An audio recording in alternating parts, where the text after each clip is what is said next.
తిరుపతిలో పంచ ఆరవ క్షేత్రంలో ప్రప్రథమ క్షేత్రమైన శ్రీ బాల చాముండిక సమేత శ్రీ అమరేశ్వర స్వామి వారి దేవస్థానంలో భక్తులు హుండీల ద్వారా సమర్పించిన కానుకలను లెక్కింపగా 22,77,515 రూపాయలు ఆదాయం వచ్చినట్టు దేవస్థాన సహాయ కమిషనర్ మరియు కార్యనిర్వహణ అధికారి వేమూరి గోపి తెలిపారు. గత 4 నెలల కాలం పాటు భక్తులు శ్రీ స్వామి వారికి సమర్పించిన ప్రధాన హుండీల ద్వారా కానుకలు 21,10,619 రూపాయలు మరియు అన్నదానం హుండీల ద్వారా 1,66,896 రూపాయలు వచ్చినట్లు దేవస్థానం సహాయ కమిషనర్ మరియు కార్యనిర్వహణ అధికారి తెలిపారు.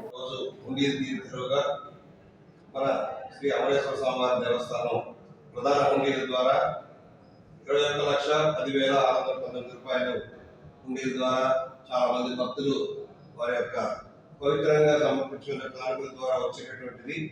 ఇదే విధంగా అన్నదాన పథకానికి హుండీల ద్వారా 1,66,890 రూపాయలు వచ్చింది. ఈ మొత్తం కలిపి 22,77,515 రూపాయలు రావడం జరిగింది. ఇది సుమారుగా 4 నెలల పాటు వచ్చినటువంటి ఆదాయం, 120 రోజులకు వచ్చిన ఆదాయం.